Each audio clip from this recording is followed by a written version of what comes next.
Good morning, everyone. Welcome to Deep Listening Thursday with Fifth House Ensemble. My name is Hareen Koshak. I'm the cellist of Fifth House, and joining me today in our Zoom room here are Grace and Kelsey and Mason and Karen, and behind the scenes we've got Parker.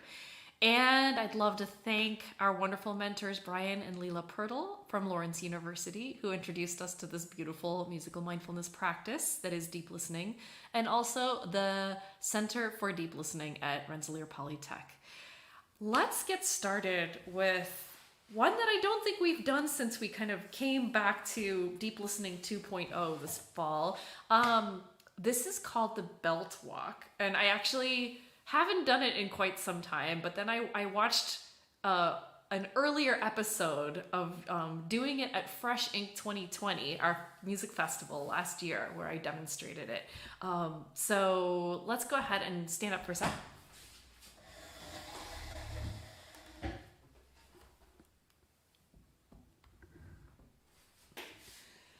And give yourself a second to just engage a little bit, have a conversation with your body, find out how you're doing today. This particular score is really all about getting your brain and your body to talk to each other. Or at least I find it to be. Maybe those of us who are less coordinated or more coordinated do this very automatically. But for me, this score is like still a little bit of a brain tease.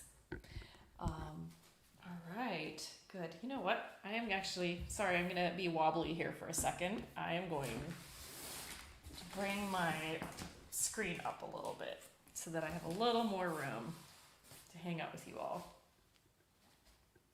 Okay. I am really needing this stretch right now. Actually, I'm pretty close to a wall here, and this is one of my favorites. Before we do our belt walk, maybe we should all do this. This is something that we had a violinist, Charlene, who loved to do this exercise. If you're able to get yourself up behind a wall, feel free to do so. Hang on, I've got to finagle my mic. Okay, good. Let's see if that's gonna work for me.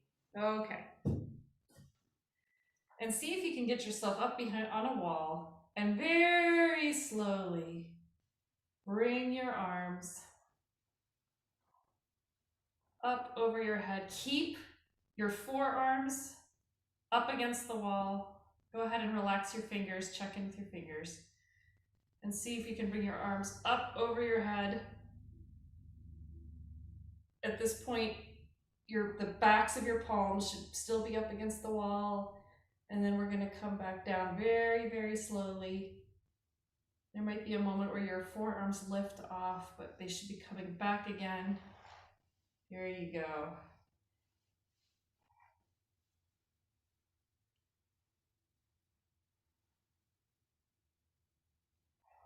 There you are. Good job. Let's maybe do that one more time. Man, there are muscles back there that I forgot about that I'm really, really feeling some tension release in now, which is great. Now this time, see if you can sparkle cat. Okay, sparkle cat is in the chat. I'm not sure who that is, but I love it. This time, see if you can rest your head up against the wall as well. Maybe take a second and see how many points of contact you can have with that wall. I'm feeling the back of my head, my shoulder blades. Let's see if I can sink my spine into it a little bit more. All the way down, there we go. I'm feeling my calves. All right, so let's try this one more time. Let's see if you can start with your arms at your side and then slowly bring your arms up. And then bring them, raise them up, up, up over your head slowly. Feel that contact with your forearms and the wall. It's kind of weird to watch this, like getting that mirror image. I don't think I've ever done that before. It's really, really interesting to do this in Zoom today. And actually to watch you all too.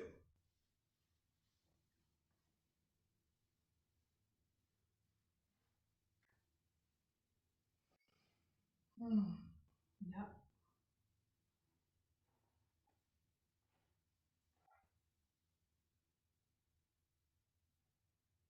Very good. All right, take a second and shake it out. Now I feel a little tension in my calves from pressing up against the wall like that. Okay. And let's go right into our belt walk. So our belt walk looks like this. This is a thing I said before, like I have all kinds of fun coordination issues. But the way that I like to think of this is we're going to start with our hands. You can put your right hand over your left. Oh, awesome. Kelly might join us this morning. Lovely. Right hand over your left. Not sure how it looks to you in Zoom right now. And we're going to flip the direction of our left hand so that both palms are pointing in the same direction, okay? Take a second and take some good breaths. And then we're going to trace what I like to call an infinity symbol across our body like this. And as we reach the leftmost part of that, we'll slowly change direction in our hands and bring the top hand to the direction that we're facing in. Actually, let's take a second and we'll simplify it a little bit. So we've got left hand, right hand on top, left hand here. We're gonna push to our left this way. So the top hand is pushing this way. And then as we come around, we're gonna flip directions. There you go. And as we come around on this side of the loop, we're gonna flip directions again. And as we come around on this side, we're gonna flip directions again. And I want you to just feel like you're pushing a giant bubble across your body, and let your head follow, let your face follow the direction of your hands.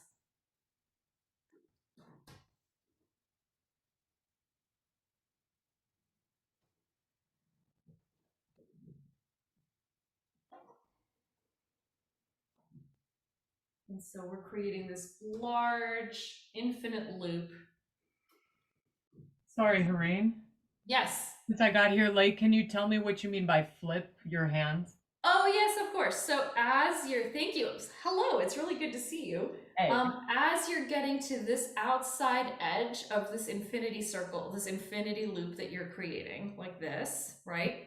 Yeah. You're going to change which hand is on top or bottom. So if we're starting with our right hand here, as we get to this edge, we flip, and that left hand now goes on top and pushes in the other direction.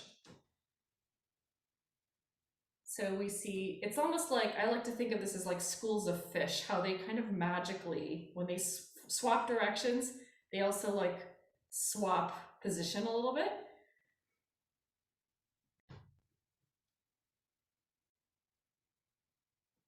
So right hand on top here, left hand moves. It's a little hard to see. Murmuration of fish, yes. Karen, I feel like that's the second time you've put that in the chat before, and I love that you do that because that is exactly what it is. Beautiful.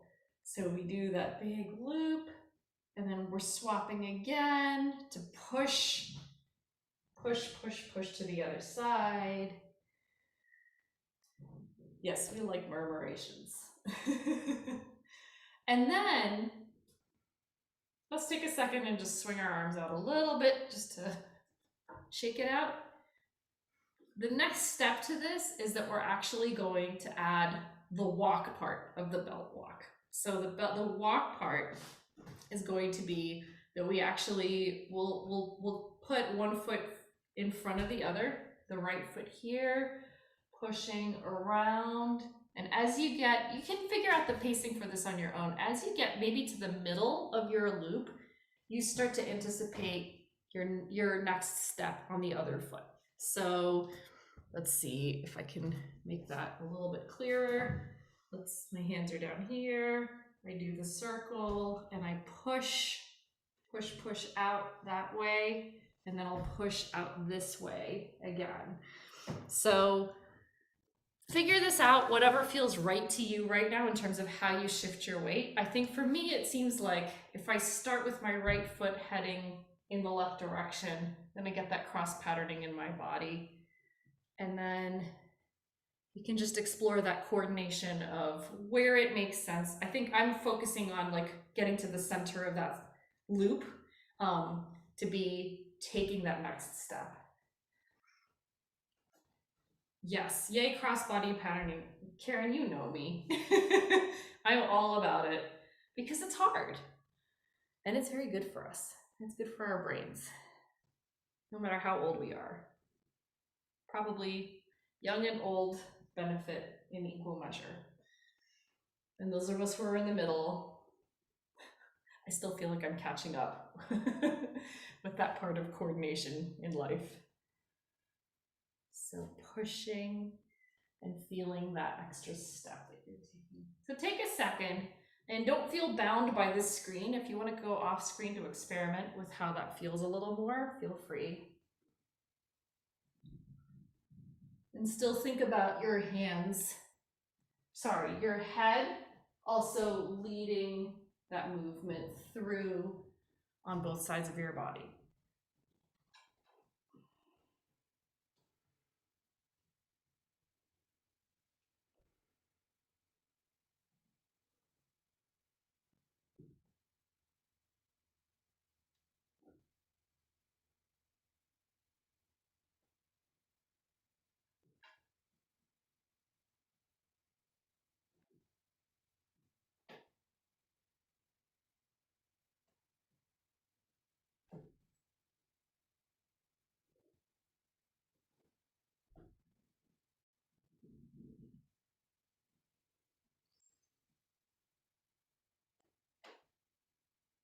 And you can experiment with the speed of these infinite loops.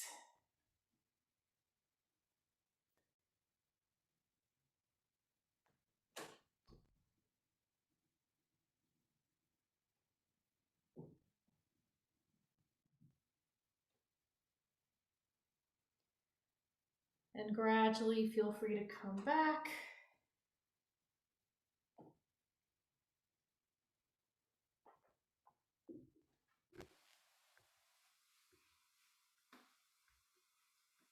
And feel free to roll out anything that feels like it needs a little attention.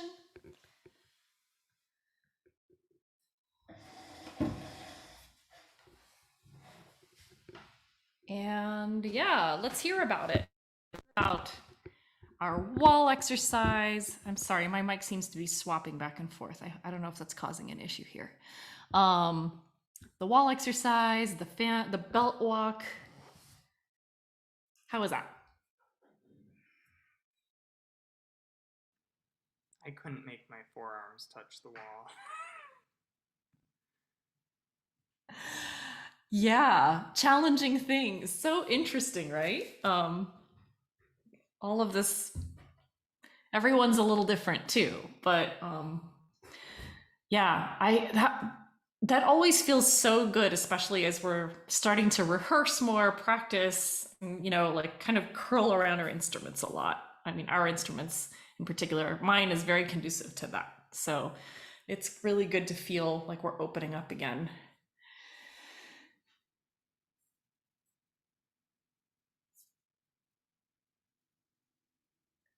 Yeah, lots of stiffness across your back. Yep. Doing the belt walk, I didn't realize it until now that I think I slept wrong because I actually slept in my daughter's bed with her on a little twin towards the wall. And there's a little gap. So I think I kind of, I don't know, tilted in a way when I was sleeping.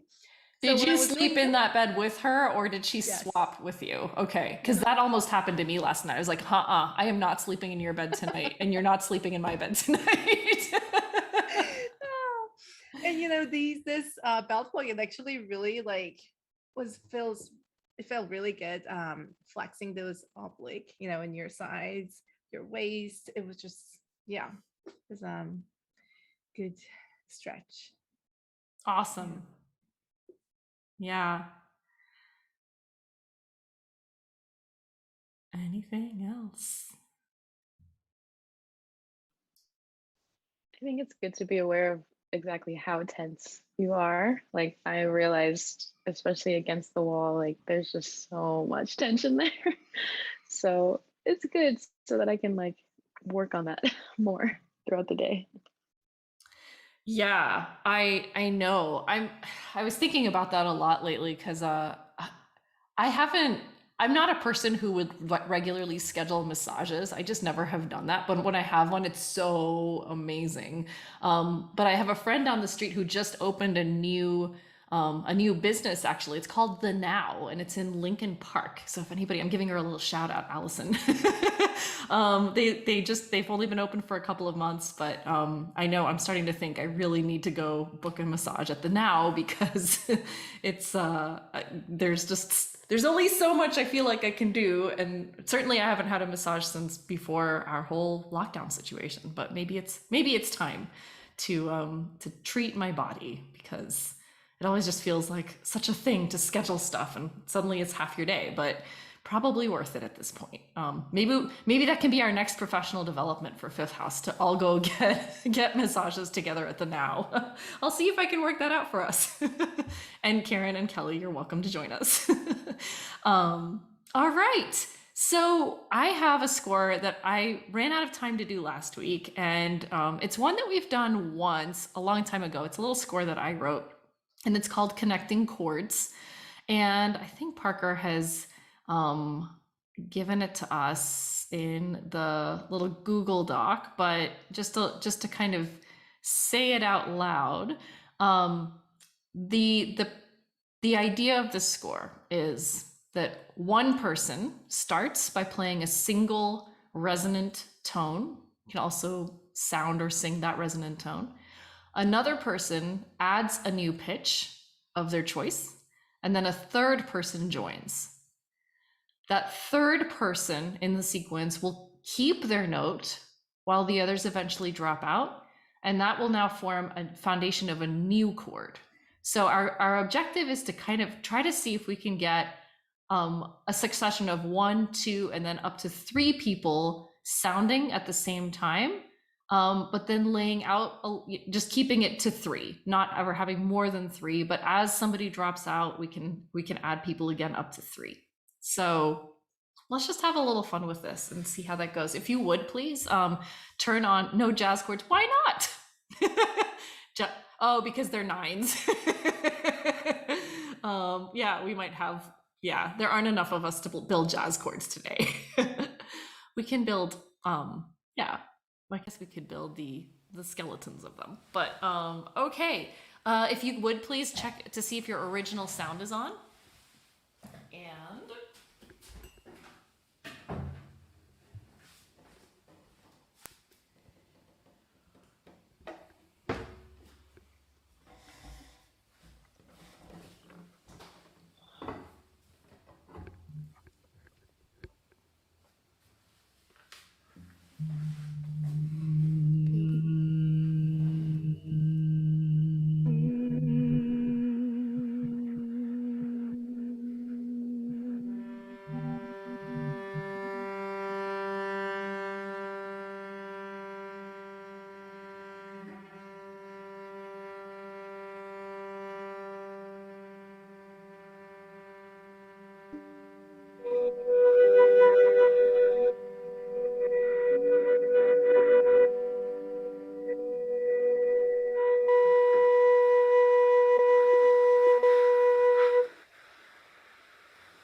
Yay! Very cool. Yeah. But one thing that's interesting about this is Zoom will sort of, Zoom obviously causes some issues with ducking in and out sound wise. Um, it will often allow up to 3 voices, but if they're all sustaining, it might not. And so it's not that I'd forgotten about that, but I remember that being one of the reasons why I limited it to 3 initially. But it also allows for the possibility of each person having a very bespoke experience where they might not hear all the voices and then say, okay, well, I'm going to build that 3rd note in now because I do hear 2. I see someone else playing that I can't hear, but I'm going to go ahead and play on top of that. So I don't know, what were some thoughts that you all had? That was, I found that kind of interesting to have that like blend of personal experience and the communal experience.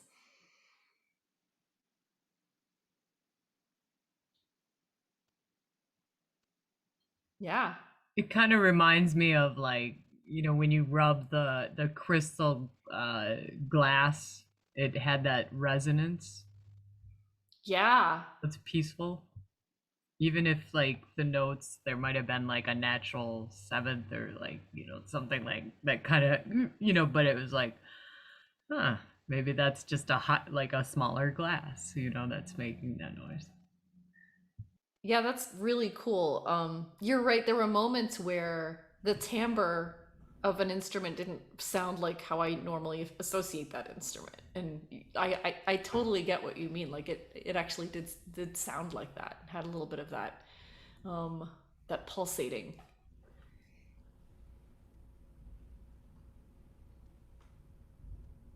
There were times that I sang a pitch and then Karen came in it's exactly same pitch. That happened a couple of times. It's just amazing sometimes, how our mind works. Um, yes, copycat. And we might have just started a different time, but maybe the Zoom just kind of happened exactly at the same time, and it's just sometimes those happens, and it's always fun, and yeah. Yeah, that is cool. And actually, it did take me a little bit to figure out when people were singing if I couldn't hear them. Like just the way it looks, it's really hard to tell sometimes. But yeah, that was really cool to be like, oh, we're singing the same pitch. I don't think that we realized we were going to do that. That person has probably been holding it for some time.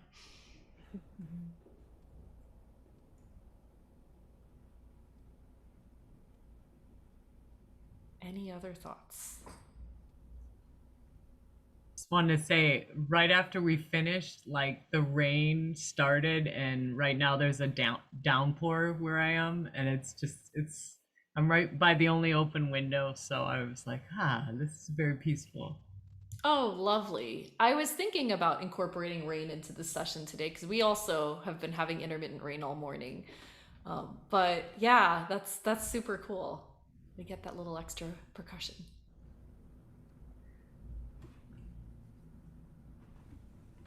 Awesome. Well, thank you, everyone. I'm glad we got to explore that one again. I think I had meant to pull that out a number of times, and we never quite got to it. So I think there was one day, maybe the first time I tried to do it, it was just me, Karen, and Kelly. And we didn't have anyone who could relieve us of holding 3-note chords. So maybe that was part of it. But I'm glad we got to do it with more folks today. And thank you so much for joining us. We hope to see everyone again next week. And I think that our friend Rick might be joining us again soon. He mentioned that he has registered. And so hopefully we will have him here maybe sometime next week.